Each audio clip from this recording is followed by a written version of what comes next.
parece que está tudo bem.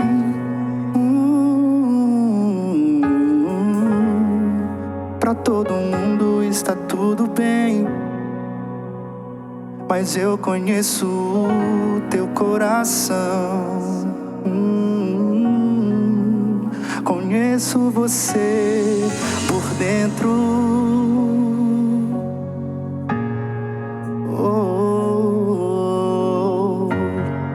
Quantas vezes está sorrindo, mas por dentro está chorando.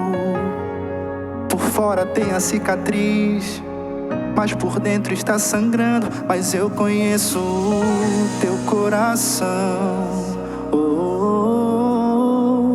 Conheço você por dentro. Antes de eu começar a minha obra em sua vida, lá no ventre da sua mãe, a sua história eu já tinha escrito, filho.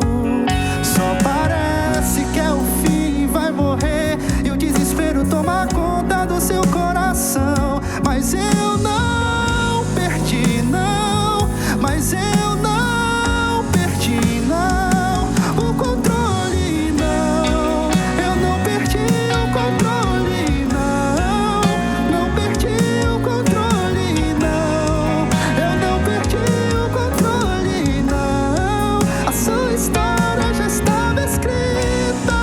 Eu não perdi o controle, não. Eu não perdi o controle, não. Eu não perdi o controle. A sua história já estava escrita. Eu não perdi o controle, não. Eu não perdi o controle, não. Eu não perdi o controle, não.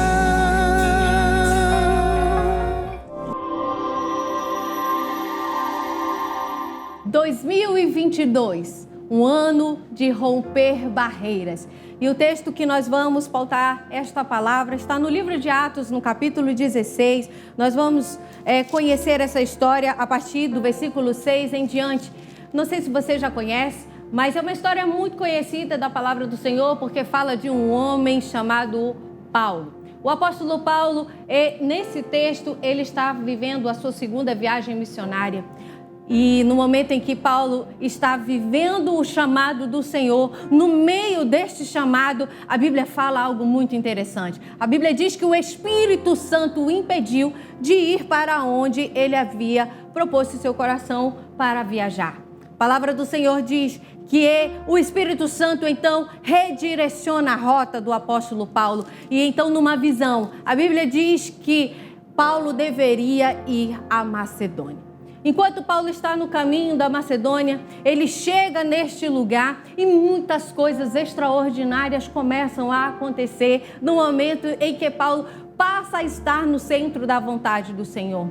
Porém, mesmo no centro da vontade do Senhor, existem desafios, situações adversas podem nos alcançar. E é bem isso que acontece com o apóstolo Paulo. No meio da vontade de Deus, podem haver desafios que vão nos querer parar, que vão nos querer impedir e que vão muitas vezes nos cansar, vão nos entristecer, mas é nessa noite, nesse dia, no momento em que você estiver assistindo essa palavra, que você seja alcançado e que essa palavra possa te desafiar a mesmo em meio à adversidade não parar, porque foi isso que o apóstolo Paulo fez. Ele não parou, ele seguiu cumprindo com o propósito do Senhor e ali pregando o evangelho, anunciando o reino de Deus. A palavra de Deus diz que ali ele foi preso, ele foi açoitado, ele passou por situações adversas, mas no momento em que ele estava ali, preso, passando por essa situação tão adversa, ele entendeu que ainda assim valia a pena pregar o evangelho, estar no centro da vontade do Senhor. Nós temos vivido uma época em que muitos cristãos têm pregado e têm colocado em seu coração a crença de que cristão não passa por adversidade. Isso é um doce engano e tem levado muitos filhos de Deus à frustração, a ficarem muitas vezes distantes do Senhor e a terem seus relacionamentos com Ele comprometidos, porque isso não é verdade. O próprio Deus diz que no mundo nós teríamos aflição. Que bom que essa palavra não para por aí, porque a palavra de Deus diz que apesar da aflição, tem de bom ânimo, é o que o Senhor espera de nós. E ali, mesmo no meio da vontade do Senhor, Paulo se deparou com este desafio. E eu te convido a fazer o mesmo diante da adversidade, que você possa estar no centro da vontade do Senhor, entendendo que nada vale mais do que estar vivendo aquilo que o Senhor se propôs.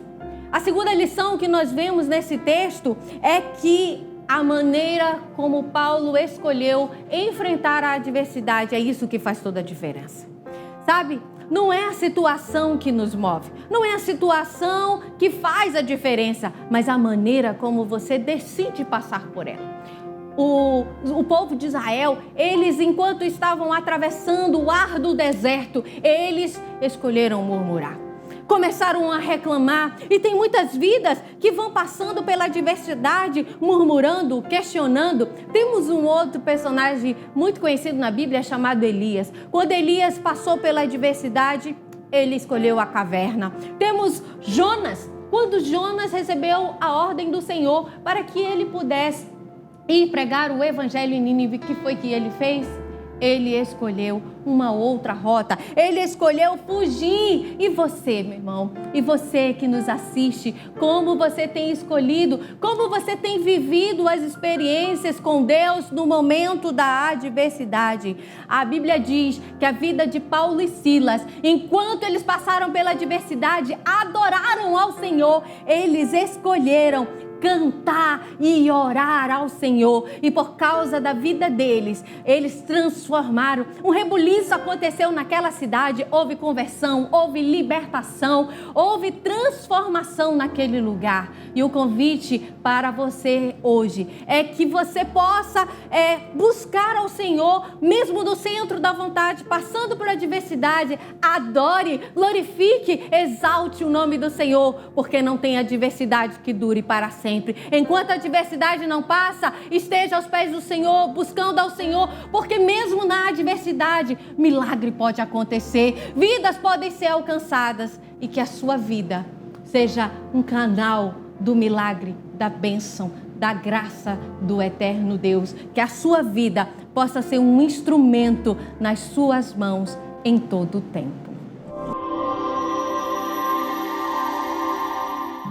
O eterno Deus, o Senhor, o Criador dos fins da terra, não se cansa e nem se fatiga, não se pode esquadrinhar o seu entendimento.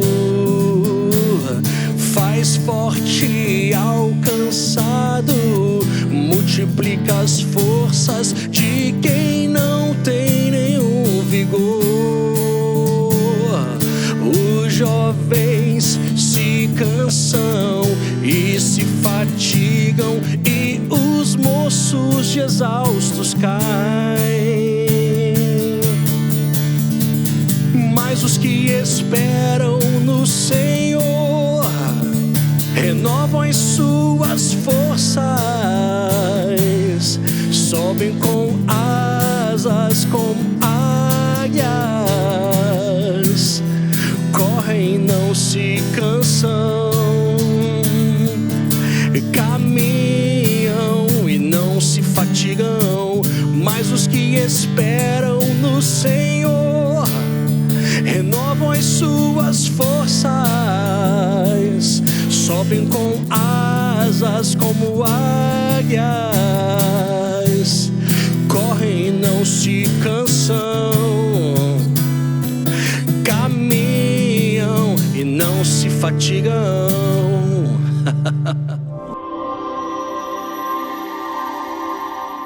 Chegamos ao fim de mais o programa Vida com Deus. Eu tenho certeza que Deus usou a vida da pastora Anne para trazer uma palavra abençoada ao seu coração. Então, compartilhe essa palavra, compartilhe esse programa para que ele chegue a muitas outras pessoas. Senhor Deus Todo-Poderoso, que a Tua presença, a Tua provisão e a Tua paz esteja no lar deste meu irmão, desta minha irmã, que ele jamais, Senhor, nem um só dia se apartem de Ti, do Teu caminho, da Tua casa, da Tua palavra. Pelo contrário, que a cada dia mais este meu irmão, esta minha irmã, seja mais próximo e conectado contigo. Assim nós oramos em nome de Jesus. Amém. Deus te abençoe. Até o próximo programa.